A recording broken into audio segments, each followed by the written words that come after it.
Hello bachcho, let's read this question. So this question says two blocks of masses 2 kg and 4 kg are attached by an inextensible light string. Okay, as shown on the figure, if a force of 120 Newton pulls the block vertically upward, then the tension in the string is option A is 20 Newton, option B is 15 Newton, option C 35 Newton, option D is over 40 Newton. Take Z is equal to 10 metre पर second square. Okay, तो चलिए बच्चों अब हम इस question को start करते हैं. तो देखिए बच्चों इस क्वेश्चन का की कॉन्सेप्ट आप लिख सकते हैं कि this question is based upon our Newton's laws of motion. ये क्वेश्चन आपका न्यूटन्स लॉज ऑफ मोशन पर बेस्ड है. ठीक है, तो हम लिखते हैं इसका की कॉन्सेप्ट क्या है, न्यूटन्स लॉज ऑफ मोशन, या फिर हम देखें न्यूटन सेकंड लॉ लिख लेते हैं because it is based upon our Newton second law. Newton second law हमें एक रिलेशनशिप देती है between the force and acceleration. ठीक है, between the applied force and acceleration. ठीक है, इसलिए हम क्या लिख रहे हैं यहाँ पर न्यूटन सेकंड लॉ. अब देखिए न्यूटन सेकंड लॉ से होती क्या, न्यूटन सेकंड लॉ है क्या, न्यूटन सेकंड लॉ ये बोलती है कि जो फोर्स होता है force is equal to over mass times acceleration. ठीक है, this is the statement of the Newton second law. आपका जो नेट फोर्स होता है वो आपका क्या होता है, मास टाइम्स एक्सेलरेशन के इक्वल होता है. यहाँ पर आप आई नेट लिख सकते हैं. ठीक है, एफ आई. ठीक है, आपका जो नेट फोर्स होता है वो क्या होता है, आपका एक्सेलरेशन के इक्वल होता है. This is the Newton second law. ठीक है, अब आप देखिए इस क्वेश्चन को अब आगे हम प्रोसीड करते हैं. देखिए इस क्वेश्चन में अगर हम इस क्वेश्चन की एफबीडी बनाए, ठीक है, तो देखिए इस क्वेश्चन में हमें ऐसे डेटा गिवन है. ये आपका क्या, देखिए 4 kg का कोई मास है और इसके जस्ट नीचे एक स्ट्रिंग से इनएक्सटेंसिबल स्ट्रिंग का मतलब यह है कि ये स्ट्रिंग क्या होगी, आपकी एक्सटेंड नहीं होगी. यानी कि हम यहाँ पर आपका इलास्टिक पोटेंशियल एनर्जी या फिर स्ट्रिंग वाली स्ट्रिंग जो कंप्रेशन या फिर इसमें क्या होगा, कंप्रेशन, या इसमें बोल सकते हैं इसमें कंप्रेशन या फिर एक्सटेंशन नहीं होगा. ठीक है, ये आपका 4 kg का मास है, ये आपका 2 kg का मास है, और यहाँ पर आपने क्या किया है, ये आपका देखिए एक फोर्स यहाँ पर ऐसे अप्लाइड कर रहे हैं. ठीक है, here we are applying a force. ये आपका क्या हो गया, मास हो गया. ठीक है, ये आपका देखिए इसको मास को हमने क्या लिख लिया, 4 kg का मास है, and this mass is our 2 kg. ये आपका 2 kg का मास है.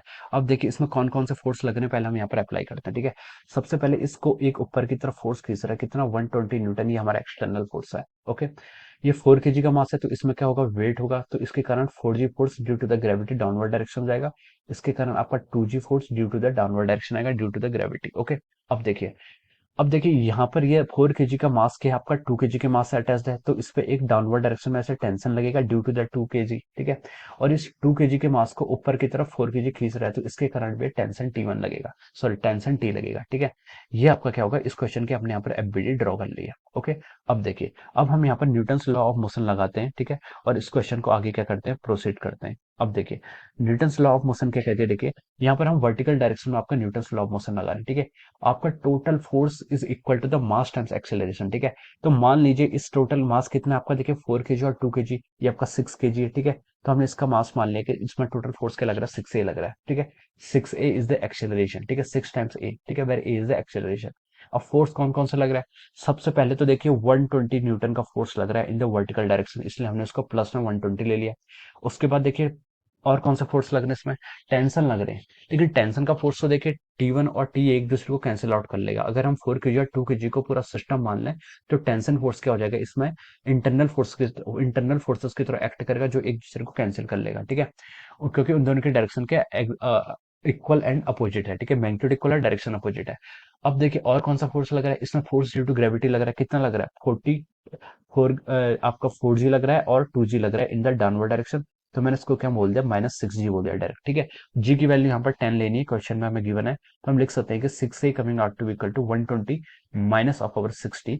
और देखिए यहाँ से आपका a की वैल्यू कितनी आ गई, आपके 10 मीटर पर सेकंड स्क्वायर. ठीक है, 120 माइनस 60 कितना हो जाएगा, 60, और a की आ जाएगा यहाँ से 60/6, 10 मीटर पर second square. This is our acceleration. Okay, अब अभी एक्सेलरेशन आपने फाइंड आउट कर लिया, आपको टेंशन फाइंड आउट करना है, तो आप इन दोनों में से किसी भी ब्लॉक पे इक्वेशन अप्लाई कर सकते हैं. ठीक है, मैंने यहाँ पर 2 kg के ब्लॉक पर यहाँ पर इक्वेशन ऑफ न्यूटन्स लॉ सिर्फ 2 kg के ब्लॉक के लिए लगा दिए. ठीक है, अब मेरा सिस्टम क्या है, सिर्फ 2 kg का ब्लॉक. ओके, 2 kg के ब्लॉक का एक्सेलरेशन क्या है, अपवर्ड जा रहा है, तो इस लिख सकते हैं 2a.